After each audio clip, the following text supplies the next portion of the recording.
En el capítulo anterior, la batalla por Madrid. Franco prefiere liberar Toledo y da tiempo a los republicanos para preparar la defensa de la capital. Largo Caballero y su gobierno parten a Valencia, mientras los defensores dirigidos por el general Miaja y el coronel Rojo rechazan la ofensiva rebelde. Franco tampoco logra su objetivo de aislar a Madrid del resto del territorio dominado por la República.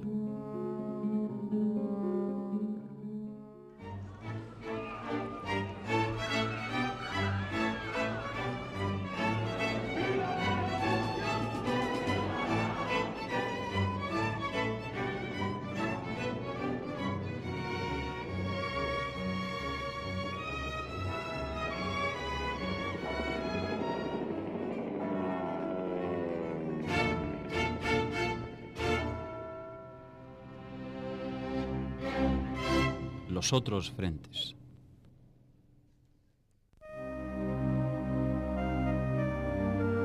El pronunciamiento del 18 de julio tuvo efectos diversos en el País Vasco.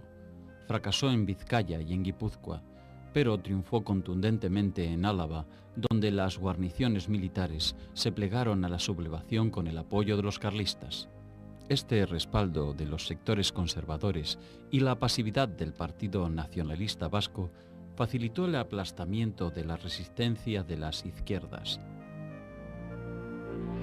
Al producirse la sublevación militar de julio, el Partido Nacionalista Vasco se encuentra en una gran contradicción. Es un partido conservador, católico, moderado, que en su seno tiene una gran, en el espacio territorial, tiene una gran cantidad de afiliación de izquierdas. Ellos debaten entre sí por qué optar y entienden que por un lado todo su contenido social, religioso y político les conduce a ponerse del lado de los sublevados, mientras que su deseo de independencia y su nacionalismo no encontraría acogida con los militares sublevados.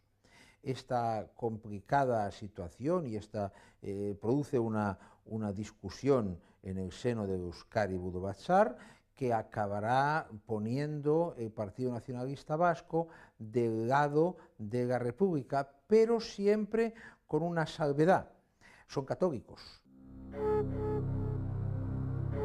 En Vizcaya, pese a que algunos oficiales de Bilbao estaban comprometidos, el levantamiento quedó estrangulado por la decisión de militares leales a la República. Simultáneamente, una huelga general que duró varios días fue la contundente respuesta sindical. La consecuencia fue la creación de un comité de defensa integrado por las fuerzas políticas representativas de la provincia que lograron mantener el control y organizar la defensa. En Guipúzcoa, la sublevación vaciló durante varios días y recibió el involuntario impulso del gobernador Jesús Artola Goicoechea, que por la incapacidad de controlar la situación y por la ineficacia de sus medidas generó un estado de anarquía que alentó el alzamiento. Hubo una dura resistencia de los militares sublevados en los cuarteles de Loyola y varios edificios públicos de San Sebastián que habían ocupado. Solo la actuación decidida del comandante Augusto Pérez Garmendia y de milicianos de la CNT permitió reducir a los rebeldes el 28 de julio de 1936, pero el virtual hundimiento del Estado determinó que se formaran juntas de defensa controladas por partidos y sindicatos de diferente origen, algo que tendría nefastas consecuencias. El País Vasco quedó dividido en dos, con notorias diferencias entre sí. En el sector rebelde, los carlistas y algunos nacionalistas prestaron un apoyo decidido a las fuerzas sublevadas. En el republicano, las divergencias y contradicciones partidistas impidieron una acción unificada al inicio del conflicto. Los nacionalistas, la corriente política dominante, no sentían muchas simpatías por el Frente Popular y solo la demorada declaración de autonomía por parte de las Cortes de Madrid el 1 de octubre movió entusiasmos para organizar una resistencia.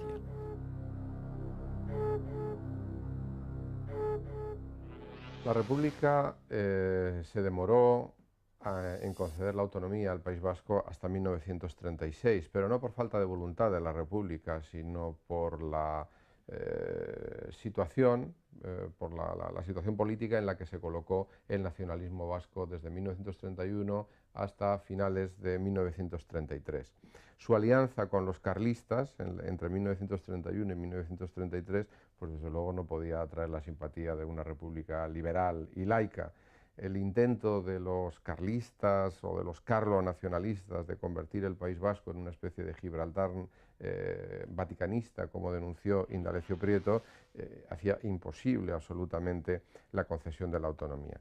Solo a partir de 1933, y gracias en gran parte a José Antonio de Aguirre, los nacionalistas vascos comprendieron que la República solo vendría de manos de las izquierdas, y realmente los dos hombres que trajeron la autonomía al País Vasco fueron Indalecio Prieto, un líder socialista bilbaíno no de origen, pero vamos, bilbaíno sí de adopción, y José Antonio de Aguirre. Los militares rebeldes tuvieron un éxito inicial en la vecina región de Navarra, donde residía el director de la conspiración, general Emilio Mola. Junto a su segundo, el general José Solchaga, proyectaron cortar las carreteras que unen Navarra con Guipúzcoa para apoyar la sublevación en San Sebastián. Pero la rendición de los rebeldes en esa ciudad los obligó a modificar la estrategia. Optaron entonces por una forma más agresiva, la irrupción en la provincia, con 3 columnas para dominar el Valle del Oria, garantizar la seguridad de las fronteras y ocupar importantes ciudades industriales, además de San Sebastián. Las tropas rebeldes estaban pobremente pertrechadas, pero su dificultad quedó compensada por la anarquía que asolaba al campo republicano, que imposibilitó una defensa coordinada y eficaz. La población de Beasain fue tomada el 27 de julio y Tolosa el 11 de agosto, pero la ofensiva chocó en Irún con una resistencia tenaz. Entre el 8 y el 21 de agosto, la operación conducida por el coronel Alfonso Beorlegui tuvo que librar continuos combates para reducir las resistencias. El terreno accidentado favorecía esa defensa que se intensificó en el fuerte de San Marcial, llave para llegar a Irún y Beovia. El 26 de agosto se inició el asalto final que concluyó el 5 de septiembre con la caída de las 2 ciudades. La pérdida de Irún fue un duro golpe para la resistencia vasca y derrumbó la moral popular. San Sebastián fue ocupada sin lucha el 13 de septiembre. El resto de la provincia de Guipúzcoa quedó sometida hacia fines de mes. Solchaga resolvió atacar Vizcaya el 24 de septiembre, pero las columnas navarras se estrellaron contra la línea defensiva trazada en las montañas del Deva. Los vizcaínos, organizados y coordinados, pudieron rechazar a los atacantes en esa zona y en otras posiciones. El frente quedó estabilizado, al tiempo que se declaraba la autonomía vasca y la toma de posesión del nuevo gobierno liderado por José Antonio Aguirre el 7 de octubre. Ese gobierno, nacionalista y católico, toda una curiosidad en el bando republicano y un estigma para los franquistas, logró centralizar el poder político en Vizcaya. La autonomía, denostada por las fuerzas rebeldes, volcó el apoyo hacia los republicanos. El gabinete vasco logró dominar intentos revolucionarios de la izquierda y pudo formar un ejército propio, que estuvo a punto de tener éxito en Villarreal, aunque finalmente fue derrotado.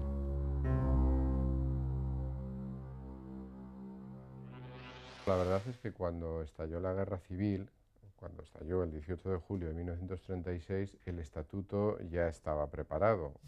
Lo que sucedió es que el mismo estallido de la guerra dificultó que se aprobara, pero vamos, en comisión estaba aprobado y solo hacía falta que las Cortes Generales lo aceptaran en una sesión plenaria. Esa fue la circunstancia, o sea, nada más. Ahora sí que es cierto que cuando estalló la guerra civil, la postura del nacionalismo vasco no resultó clara, por lo menos de una manera meridiana. Y con toda probabilidad o con toda seguridad podría afirmarse que el gobierno de izquierdas, que se forma el 4 de septiembre de 1936 con a la cabeza Francisco Lago Caballero, entiende de una manera sensata que la concesión de la autonomía vasca al Partido Nacionalista Vasco sería una manera absoluta de tenerlo a favor, y realmente cuando la autonomía vasca se concede en octubre de 1936, todas las dudas que había albergado el Partido Nacionalista Vasco en relación a si apoyar o no a la República se disipan, porque efectivamente, incluso antes, pero vamos, ya con el añadido del Estatuto Vasco, pues el compromiso del Partido Nacionalista Vasco es total con la República. En el litoral mediterráneo, desde Cataluña hasta casi el Peñón de Gibraltar, la República consiguió evitar el triunfo de los sublevados. Desde Barcelona y Valencia partieron columnas republicanas que permitieron mantener viva la esperanza de triunfo.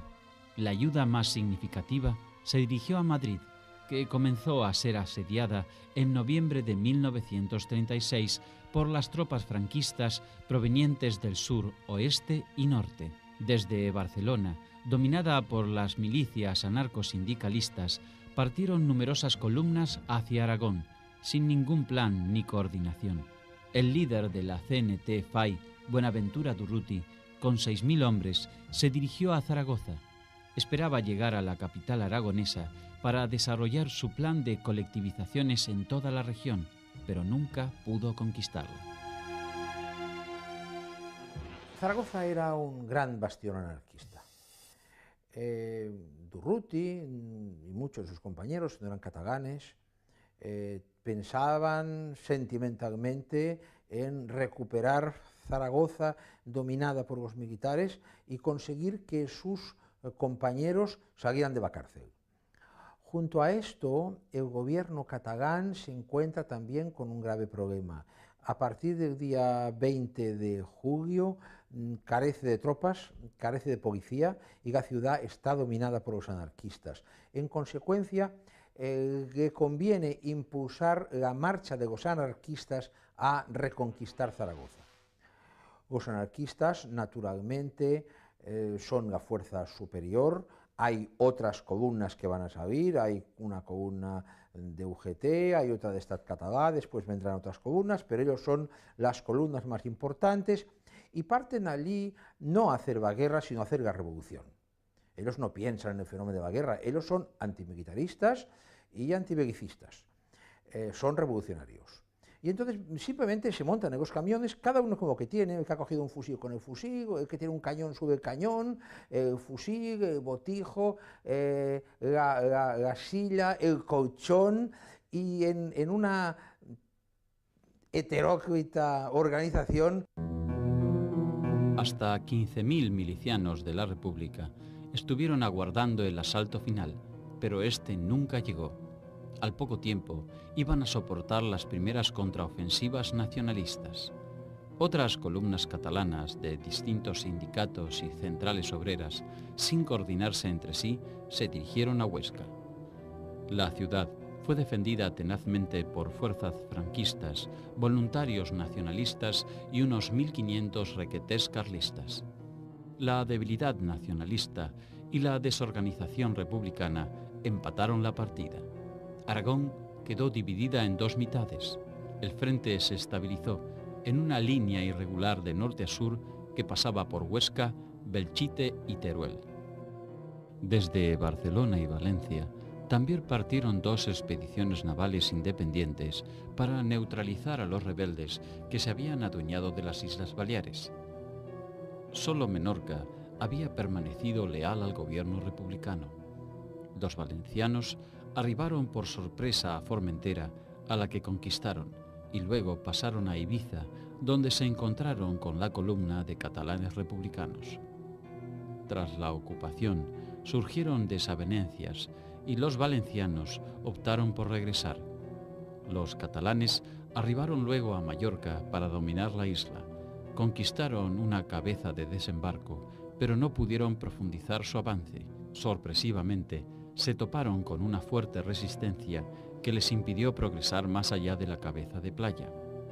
Al poco tiempo, se vieron sometidos al ataque de algunos aviones italianos que apresuradamente llegaron a la isla. La desorganización y las desavenencias internas les hicieron perder un tiempo valioso para la reorganización, lo que fue aprovechado por los nacionales. Los catalanes, que habían conseguido avanzar, debieron volver rápidamente a la costa y allí quedaron bajo la protección antiaérea de sus barcos.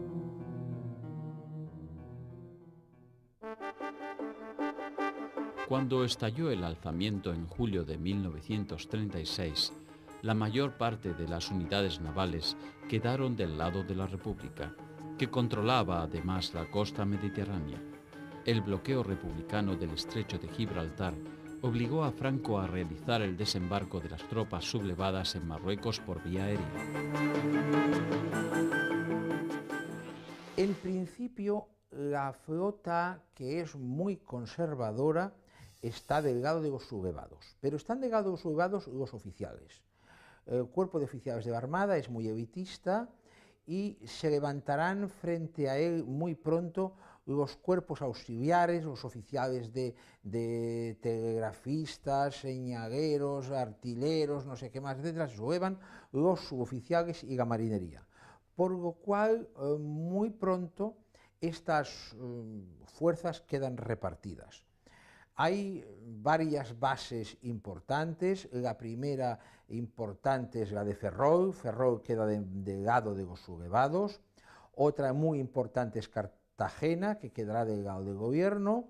Y otra importante es Cádiz, que muy pronto quedará también del lado de los sublevados. Ahora bien, la mayoría de los barcos, al cabo de 3 días, están en manos del gobierno. Pero el gobierno tropieza con muy serias dificultades. Una de ellas es la falta de combustible.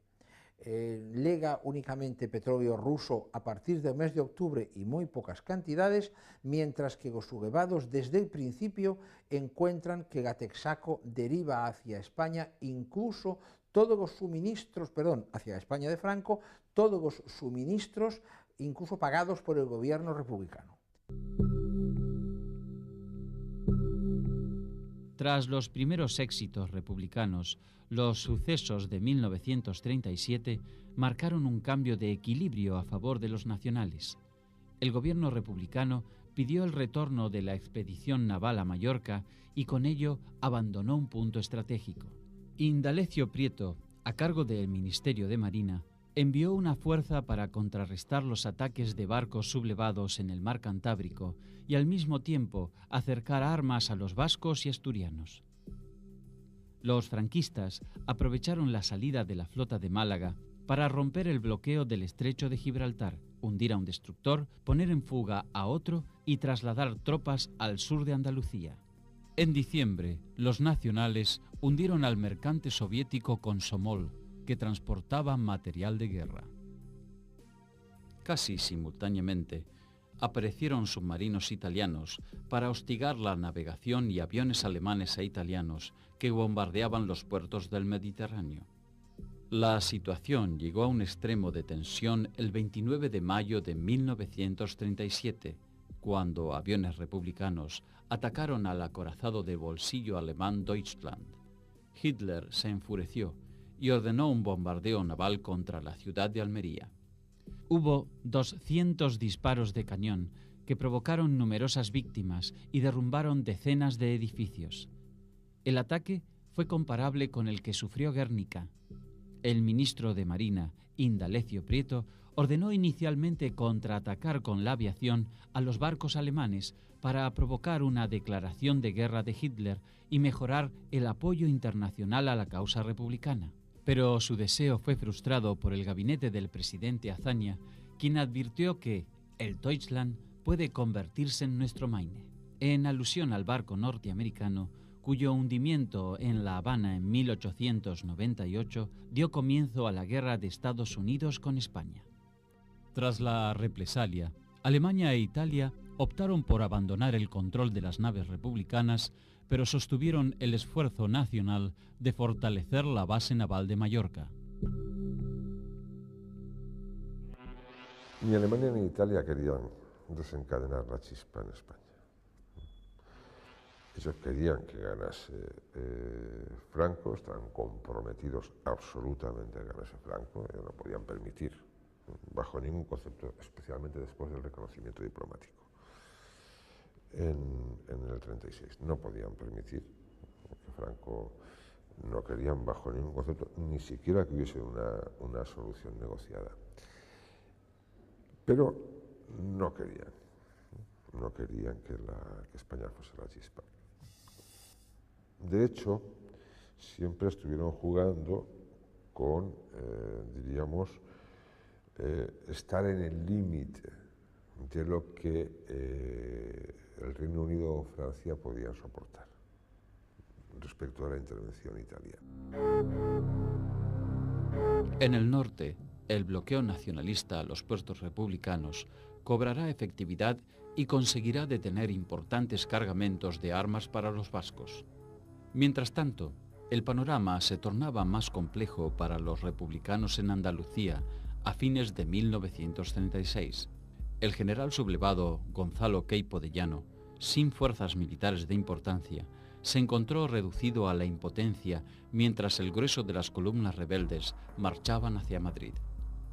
Esas demoras no fueron aprovechadas por los republicanos de Málaga, donde el predominio anarquista impidió la formación de una defensa organizada.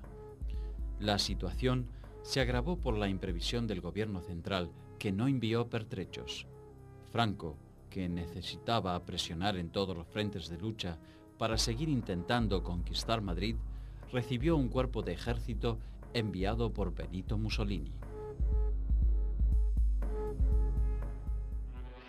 La idea de los italianos era utilizar sus tropas en España como un cuerpo reunido y en masa. Franco hubiese preferido que le hubiesen dejado una brigada para tal batalla, o unos batallones, o sobre todo más aviones, que me apoye la aviación legionaria para la batalla X.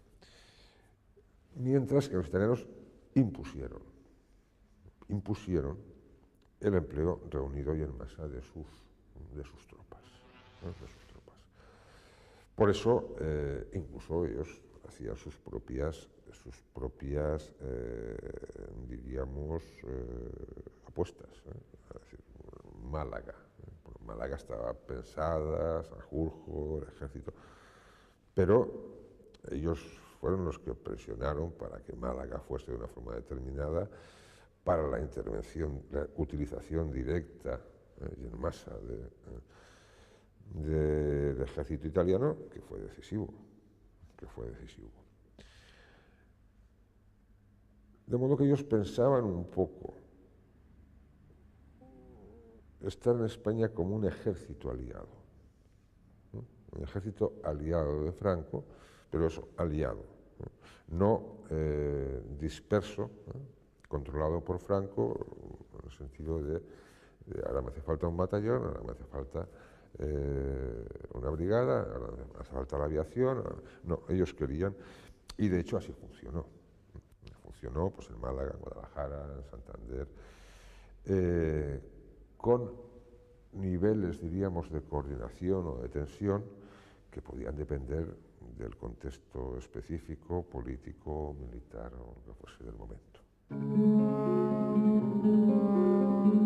En febrero de 1937 llegaron casi 50.000 italianos dispuestos a darle a Mussolini un triunfo que demostrara la superioridad italiana. Las tropas llegaron con buen equipamiento armamentístico y técnico. Queipo de Llano no había podido controlar la franja costera mediterránea de Málaga, por lo que fue una magnífica ocasión para que los italianos se lucieran. Málaga fue presa fácil del Corpo di Truppe Volontarie, CTV, las unidades militares italianas que recibieron su bautismo de fuego en Andalucía. El 3 de febrero, los italianos, flanqueados por unidades españolas, emprendieron una ofensiva que se pareció más a un paseo militar. El 7 de febrero, los rebeldes, encabezados por el general Francisco de Borbón, primo del rey Alfonso y duque de Sevilla, entraron en la ciudad sin inconvenientes. La ocupación fue significativa para el bando nacional. Habían conquistado una ciudad de 100.000 habitantes y un puerto importante en el Mediterráneo. Pronto, la sometieron a un castigo sin atenuantes por haber sido una de las ciudades de mayor fervor antirreligioso, donde se quemaron numerosos conventos y templos. Desde la caída de Badajoz, no se había producido una represión tan dura, solo que ahora las sentencias se ejecutaban tras la condena de un tribunal militar. La conquista de Málaga mostró a los republicanos la necesidad de dejar de lado la débil organización en milicias y asumir la disciplina de un ejército. En cambio, confundió a los italianos, cuya victoria fácil y rápida les hizo pensar que estaban capacitados para ganar en todos los frentes. Mussolini alimentaba su proyecto de establecer en España una especie de protectorado político, pero pronto se desengañaría.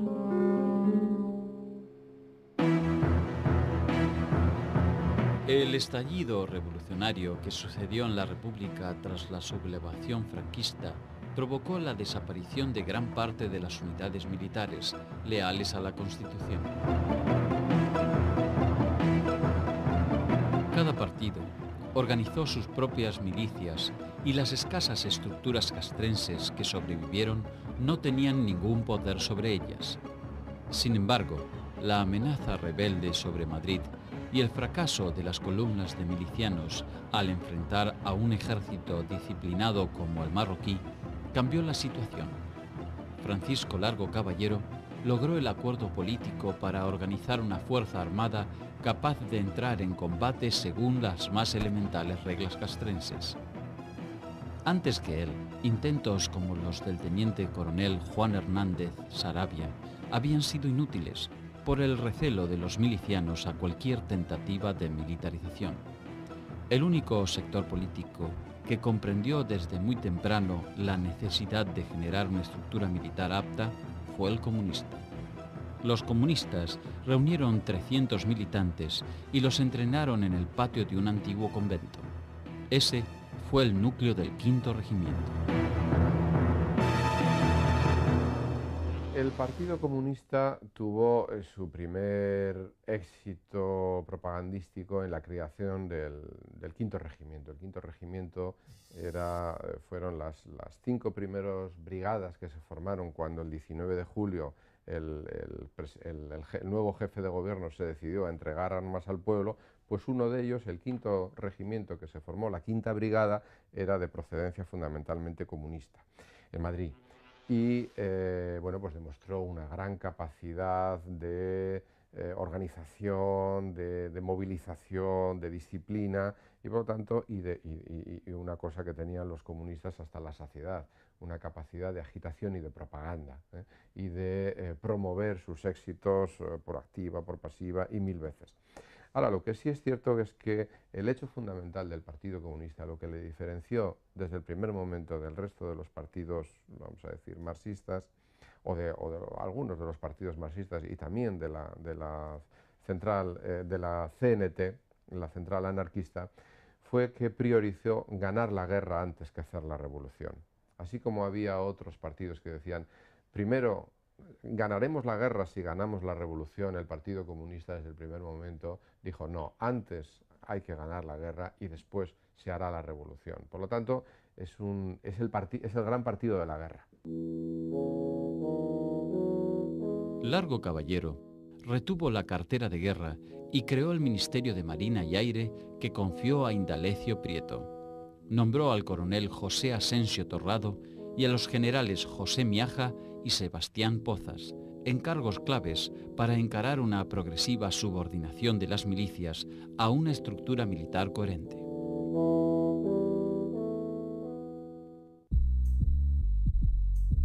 En octubre de 1936 se puso en funciones nuevamente al Estado Mayor Central, que había sido arrasado por la sublevación.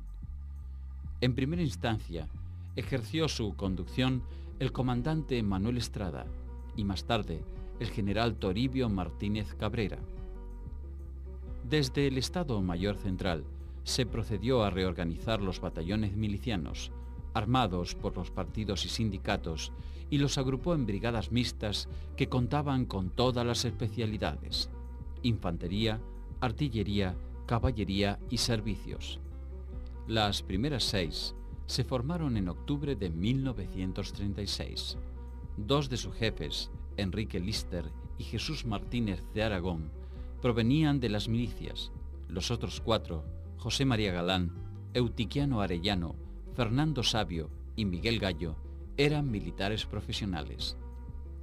La ayuda soviética, que incluyó instructores militares, contribuyó a la formación de cuadros de oficiales, y la llegada de las brigadas internacionales, más disciplinadas y con mayor capacidad de combate, sirvió también para demostrar la necesidad de una mejor organización. De todas maneras, el ejército republicano sufrió hasta el final de la guerra carencias organizativas y materiales que contribuyeron a su derrota. La llegada del ejército rebelde a las cercanías de Madrid posibilitó que Largo Caballero lanzara la consigna de unión contra el fascismo y, montado sobre ella, integrara a los anarcosindicalistas al gobierno central.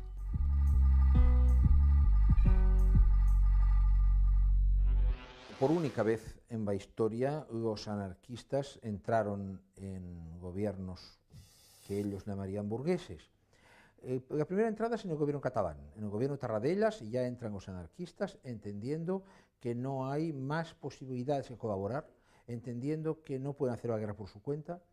Y en Madrid cuesta mucho. El primer gobierno de Largo Caballero no consigue integrarlos, pero finalmente, cuando Madrid está a punto de caer y cuando hay graves dificultades, 2 anarquistas, además de la línea dura, aceptarán ser ministros, con cuestiones peculiares. Por ejemplo, García Oliver, que será ministro de Justicia, ordena destruir las fichas de antecedentes de los delincuentes, en esa convicción anarquista de que quien hace el delincuente es la sociedad y que en consecuencia no hay que considerárselo. La coalición se ampliaba sobre la base de la urgencia antes que por los acuerdos profundos. Las contradicciones que arrastraban, lejos de acallarse, se trasladaron al seno del gobierno. Las diferencias insalvables entre anarquistas y comunistas fueron la base de nuevas crisis.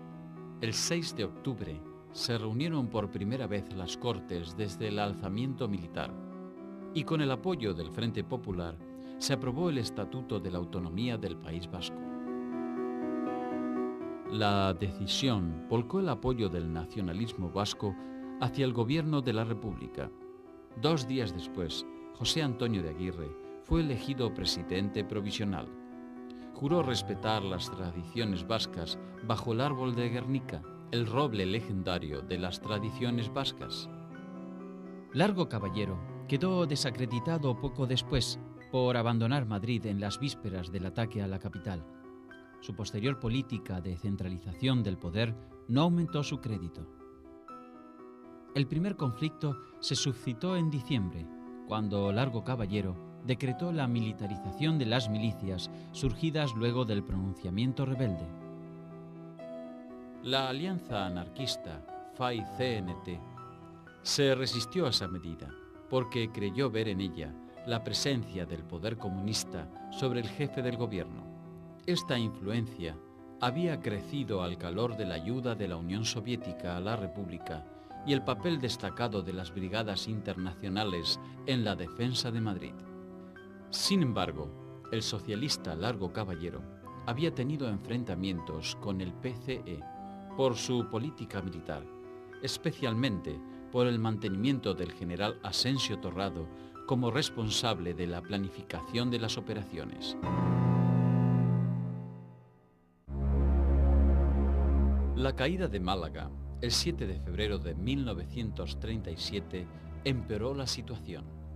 Las diferencias se acentuaron cuando el jefe de gobierno expresó su intención de revisar los nombramientos de comisarios políticos, y terminaron estallando en Barcelona unos meses más tarde, el 4 de mayo de 1937, cuando los anarquistas, aliados con los trotskistas del Partido Obrero de Unificación Marxista, POUM, protagonizaron una insurrección contra los otros partidos representados en la Generalitat.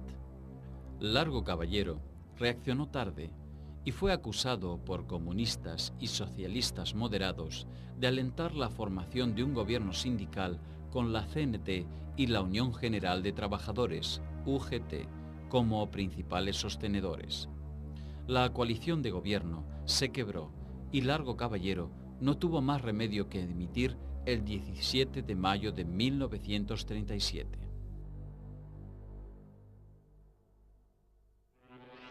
Pierde los apoyos de un sector importante del Partido Socialista, el liderado por Prieto, pierde el apoyo del Partido Comunista, que se lo había dado hasta, digamos, septiembre-octubre de 1936, está perdiendo el apoyo de los mandos militares profesionales que empiezan a organizar el nuevo ejército, y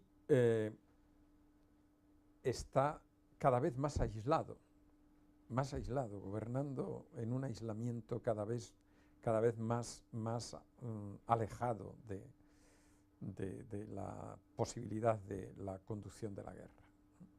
En esas circunstancias se produce un choque que es muy grave, que es una guerra dentro de la guerra, en Barcelona, entre las fuerzas de la CNT apoyadas por el PON y las fuerzas de la Generalitat, las fuerzas de seguridad apoyadas por el Partido Comunista.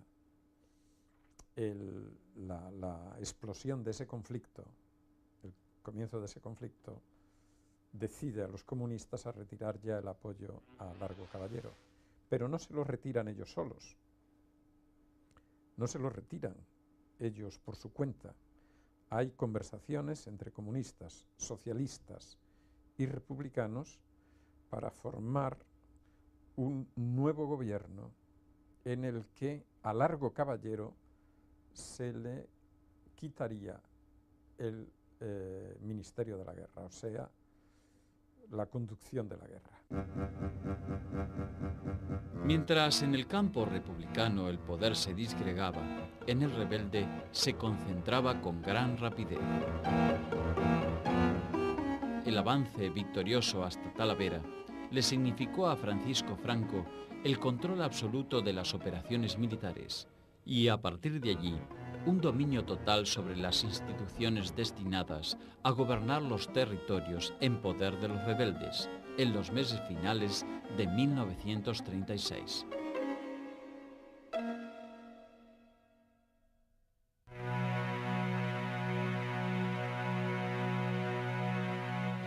El 29 de septiembre de 1936, la Junta de Defensa Nacional, reunida en Salamanca, acordó publicar el siguiente decreto. Artículo 1. Se nombra jefe del Gobierno del Estado español al excelentísimo señor general de división, don Francisco Franco Bahamonde, quien asumirá todos los poderes del nuevo Estado.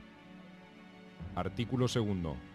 Se le nombra asimismo generalísimo de las fuerzas nacionales de tierra, mar y aire, y se le confiere el cargo de general jefe de los ejércitos en operaciones. Sin embargo, este texto fue modificado clandestinamente en la imprenta y Franco no apareció como jefe del gobierno del Estado, sino como jefe del Estado. Franco tomó posesión formalmente el 1 de octubre.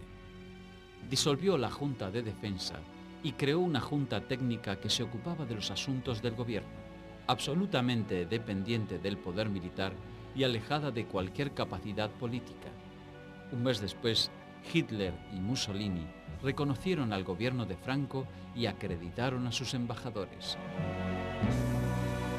Esa misma concepción centralizada y autoritaria dio nacimiento a la estructura militante que sustentó la estrategia política del régimen.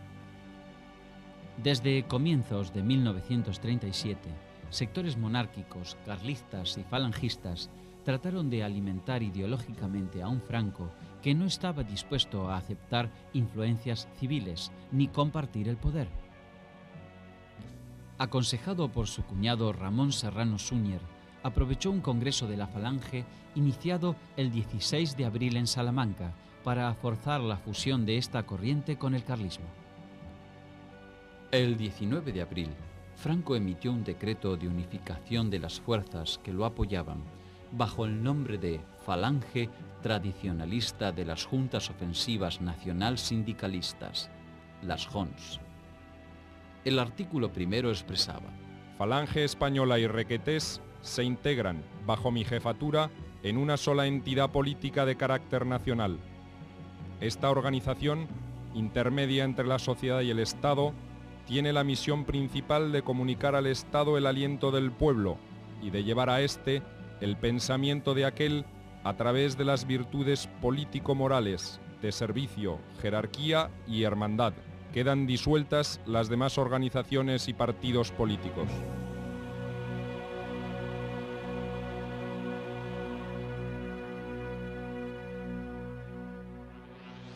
Ramón Serrano Súñer, el cuñado de Franco, que se incorpora al cuartel general del Generalísimo de Salamanca en febrero del 37, explica que cuando llega allí la situación de la corte que tiene Franco es campamental. Franco es un hombre con muy poca capacidad de abstracción, es un hombre muy astuto, tremendamente astuto, pero muy elemental, de una formación muy corta, y él es incapaz de organizar un Estado. Ramón, que es un hombre, un abogado experimentado en política, es un abogado de la CEDA, entiende muy bien lo que pasa y se inspira en el modelo que tiene a mano en aquellos momentos, que es la Italia de Mussolini fundamentalmente. En consecuencia, se pretende organizar un Estado fascista, un Estado unitario, que conecta perfectamente con las aficiones cuarteleras y de mando único de Franco, y que Franco entiende perfectamente. Manuel Hedilla, jefe provisional y sustituto de José Antonio Primo de Rivera en la Falange, resistió la subordinación incondicional que exigía Franco. Un día después fue detenido, acusado de conspiración contra Franco y de intentar proclamarse generalísimo y jefe de Estado, por lo que fue condenado a muerte. Pero después su pena fue conmutada. Pasó 4 años de prisión en Las Palmas y 6 confinado en Mallorca, pese a haber creado uno de los núcleos de apoyo más activos a la sublevación militar y al movimiento nacional.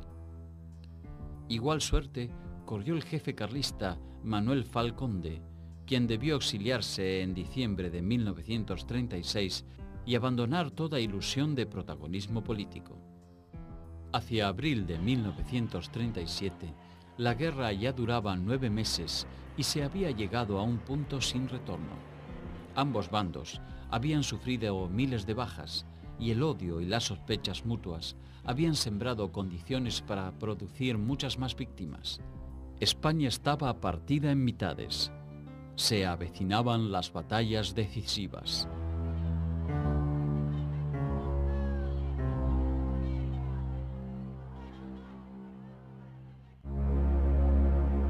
En el próximo capítulo, la campaña del norte y las contraofensivas republicanas. Ofensiva rebelde por tierra y aire contra el País Vasco.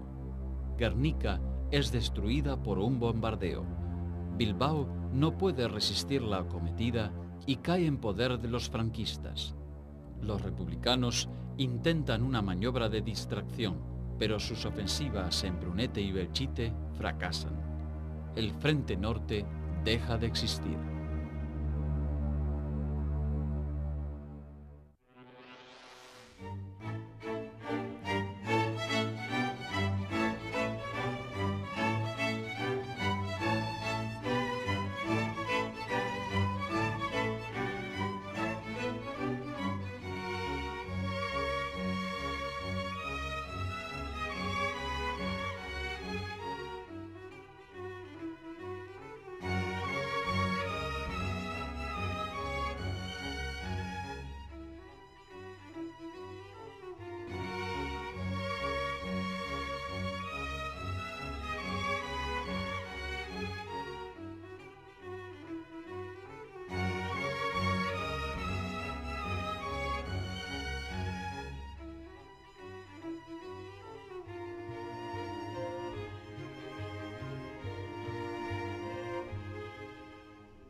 pero vamos, bilbaínos sí de adopción, y José Antonio de Aguirre. Los militares rebeldes tuvieron un éxito inicial en la vecina región de Navarra, donde residía el director de la conspiración, general Emilio Mola. Junto a su segundo, el general José Solchaga, proyectaron cortar las carreteras que unen Navarra con Guipúzcoa para apoyar la sublevación en San Sebastián. Pero la rendición de los rebeldes en esa ciudad los obligó a modificar la estrategia. Optaron entonces por una forma más agresiva, la irrupción en la provincia, con 3 columnas para dominar el Valle del Oria, garantizar la seguridad de las fronteras y ocupar importantes ciudades industriales, además de San Sebastián. Las tropas rebeldes estaban pobremente pertrechadas, pero su dificultad quedó compensada por la anarquía que asolaba al campo republicano, que imposibilitó una defensa coordinada y eficaz. La población de Beasain fue tomada el 27 de julio y Tolosa el 11 de agosto, pero la ofensiva chocó en Irún con una resistencia tenaz. Entre el 8 y el 21 de agosto, la operación conducida por el coronel Alfonso Beorlegui tuvo que librar continuos combates para reducir las resistencias. El terreno accidentado favorecía esa defensa que se intensificó. En el capítulo anterior, la batalla por Madrid. Franco prefiere liberar Toledo y da tiempo a los republicanos para preparar la defensa de la capital. Largo Caballero y su gobierno parten a Valencia, mientras los defensores dirigidos por el general Miaja y el coronel Rojo rechazan la ofensiva rebelde.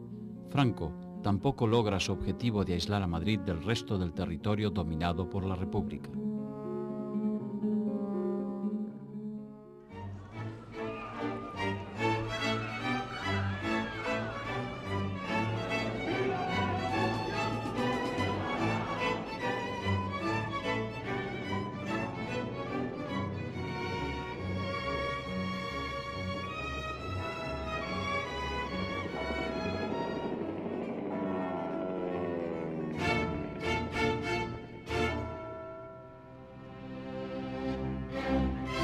Los otros frentes.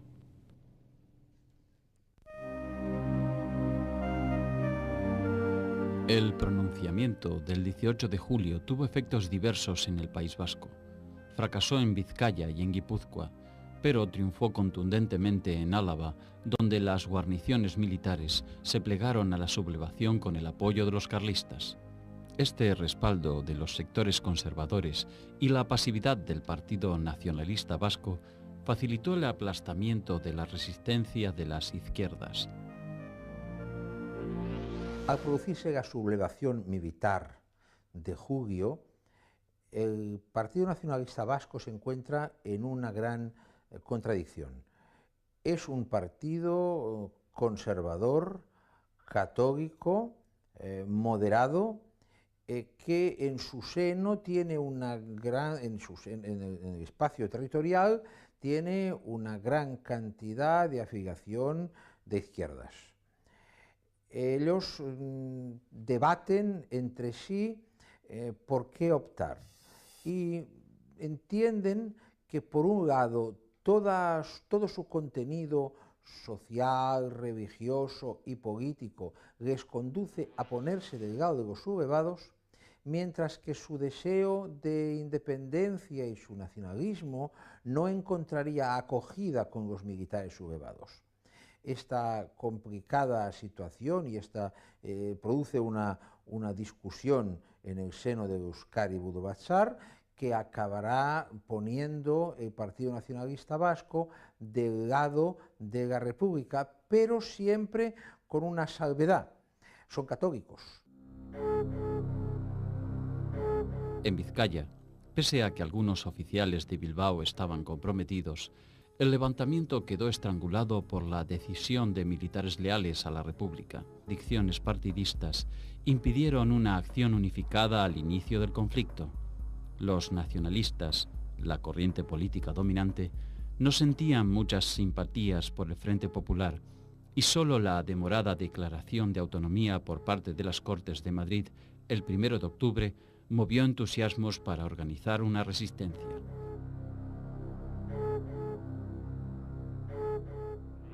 La República se demoró en conceder la autonomía al País Vasco hasta 1936, pero no por falta de voluntad de la República, sino por la situación política en la que se colocó el nacionalismo vasco desde 1931 hasta finales de 1933.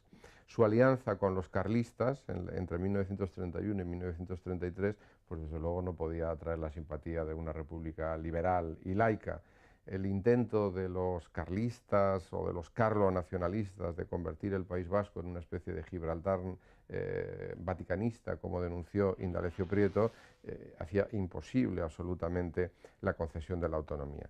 Solo a partir de 1933, y gracias en gran parte a José Antonio de Aguirre, los nacionalistas vascos comprendieron que la República solo vendría de manos de las izquierdas, y realmente los dos hombres que trajeron la autonomía al País Vasco fueron Indalecio Prieto, un líder socialista bilbaíno no de origen. Simultáneamente, una huelga general que duró varios días fue la contundente respuesta sindical.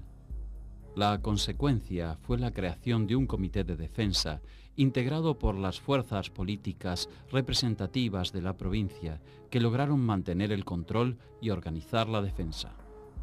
En Guipúzcoa, la sublevación vaciló durante varios días y recibió el involuntario impulso del gobernador Jesús Artola Goicoechea, que por la incapacidad de controlar la situación y por la ineficacia de sus medidas generó un estado de anarquía que alentó el alzamiento. Hubo una dura resistencia de los militares sublevados en los cuarteles de Loyola y varios edificios públicos de San Sebastián que habían ocupado. Solo la actuación decidida del comandante Augusto Pérez Garmendia y de milicianos de la CNT permitió reducir a los rebeldes el 28 de julio de 1936, pero el virtual hundimiento del Estado determinó que se formaran juntas de defensa controladas por partidos y sindicatos de diferente origen, algo que tendría nefastas consecuencias.